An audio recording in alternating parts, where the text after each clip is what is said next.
निज चपल ही होता है निज दुखर कारण। हाँ दर्शक बंधु, कारण जानले आपण आश्चर्य होइजिबे। नमस्कार दर्शक बंधु, स्वागत करुछि आपण को पुणी थारे।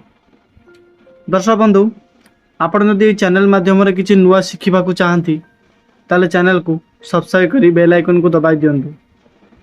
आ वीडियो जदि आपण को भल लागिबो ताले गोटे लाइक अवश्य करदेबे।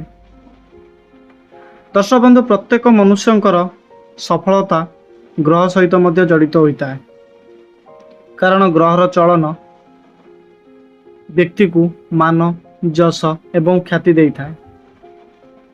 आज वीडियो रे आमे आपण को घरे आपण रखुथिबा जोता को जदि ठीक भाव में न रखती तेबे कौन समस्या होई पारे से विषय आपने कहबू।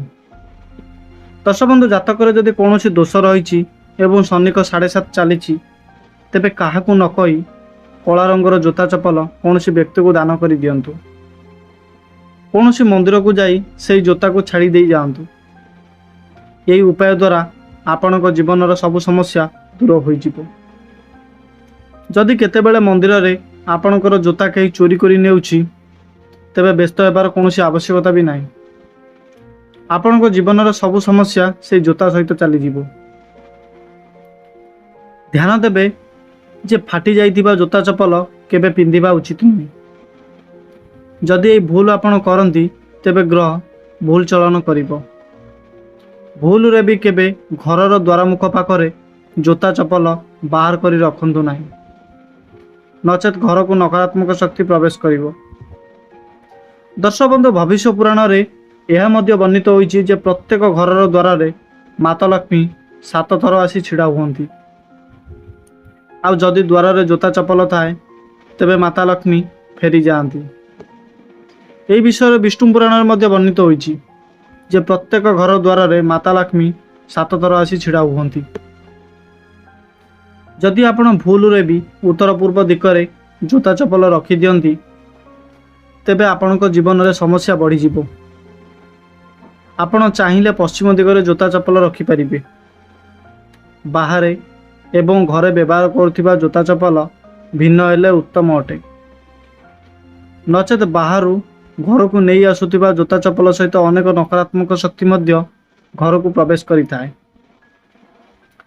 पुराना जोता चपल को घरे दीर्घ दिन पई रखिथिले ताकू तुरंत हटाई दियंतु। घरे जोता चपल को ठीक भाव में सजाई रखिले भल। एणे तेणे रखिबा द्वारा घर उपर को समस्या आसी थाए।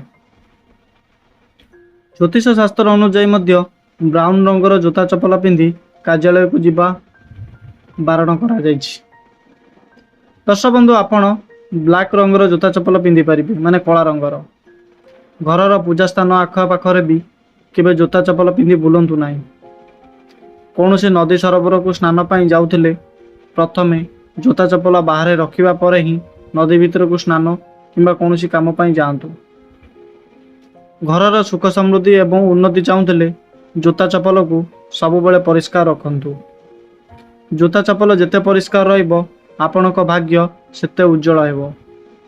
घरे एवं बाहर व्यवहार करुथिबा जोता चपल को अलग अलग करी सदाबेले रखिबा को चेष्टा करंतु।